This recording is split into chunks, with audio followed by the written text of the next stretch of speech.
This video will be as controversial as the title makes it sound.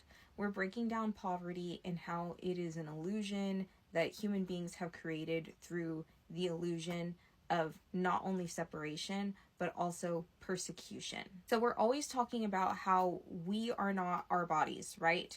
We are not this flesh and blood, and we're not our minds, we're not our thoughts, we're not our feelings. So, what are we? We are spirit. But when we come into this game of life, we forget that we are spirit. That's part of the game. We all agreed to this before we arrived, to forget that we are spirit.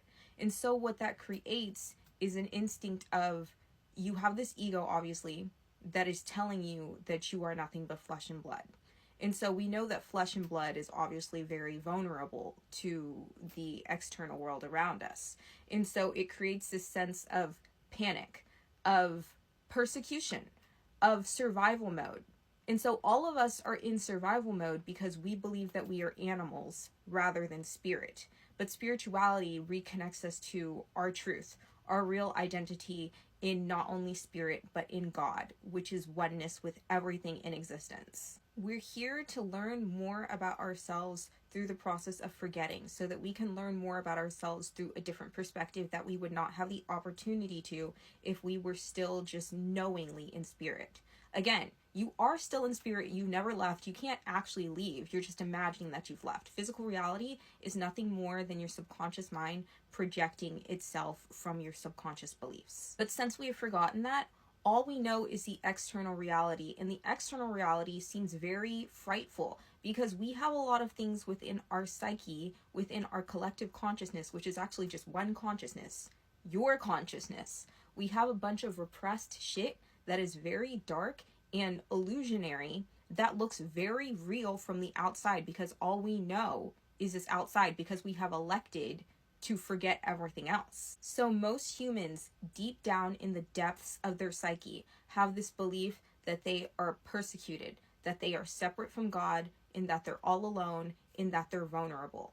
This is obviously a really dark idea to be living with, and so in order for us to cope with it and get through our days, we just repress it. We don't think about it. We do everything that we can to avoid it. And so what ends up happening is that this shit manifests in our physical reality until we can figure out that we need to deal with it. So many of us are under the illusion still that the reality outside of us has nothing to do with what's inside. And so we just try to fix the outside without trying to fix the source. Because fixing the source is even scarier than what's presenting itself on the outside. Because again, remember, the inside is the only thing that's real. All of this is just a projection. Think about it this way. Which is more actually horrifying? A tiger, like the image of a tiger, or the feeling that comes up when you're next to a tiger and you don't have any defenses on you? Like, it's what's coming up inside that is more scary than what's actually outside of you. Now, how does this connect to the idea of poverty? Okay, obviously, none of us have the idea that poverty is a positive thing.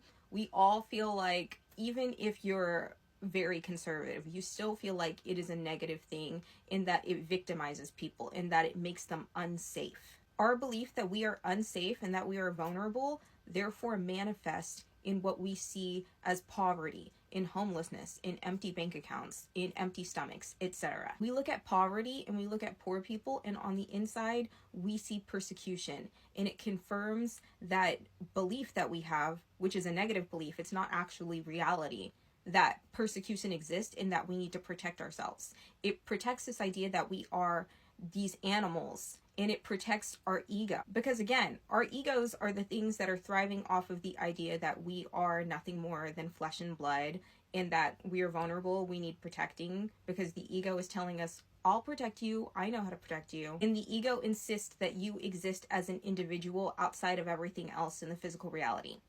Even though the body is part of the physical reality. Like, it's not actually you. Obviously, the belief in poverty does not feel good. It does not feel good for the vast majority of us to walk down the street and be constantly witnessing and interacting with homeless people. It reminds us that that is something that could happen to us. It is inhumane. But we protect and defend the idea of poverty because we are protecting and defending our psyches, which are harboring the ideas of persecution, pride, and separation.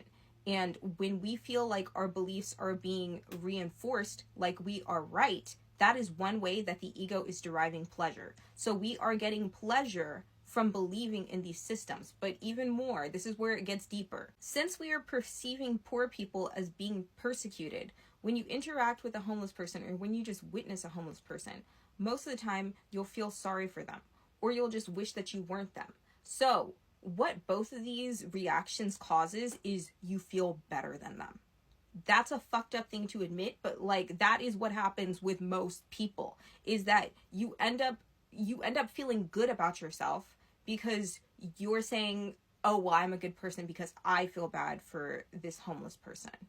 Or you're saying, I'm better than them because I have more money, because I have a roof over my head.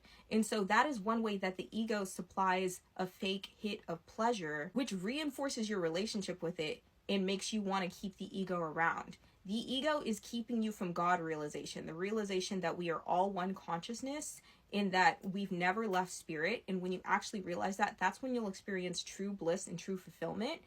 All the ego can offer you is like these cheap dopamine hits, and it'll do it for you by convincing you that you are better than, you are safer, you are more evolved, etc.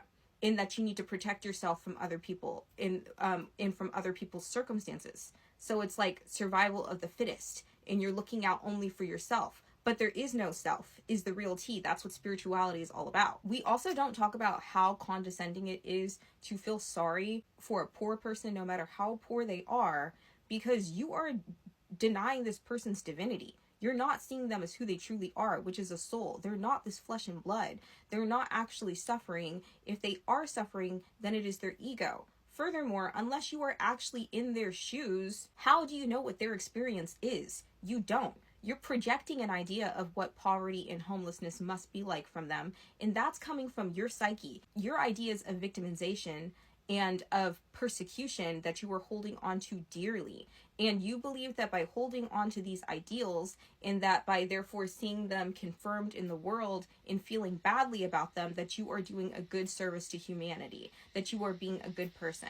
I apologize for the birds in the background. Again, you give yourself a pat on the back for that. It's very prideful. But let's even break it down to like religious terms. A lot of us who grew up Christian, for example, we're taught that Jesus was crucified for our sins. This is a story that many of us use to confirm our belief in persecution. And it's also a story that many of us use to hold on to the belief that persecution is actually good and valuable, which is one of the reasons that we're also holding on to the idea of persecution, because we believe that being persecuted makes for a good person. That if you're poor, that actually makes you a good person, that makes you resilient, that it makes you strong. So we think about the idea of Jesus being crucified on the cross, and we look at him as a victim. He didn't do anything wrong, and yet here he is nailed to the cross, skin torn up, he's judged in every which way, and then suddenly he's killed, and it's supposedly for our sins. And we all praise Jesus for this.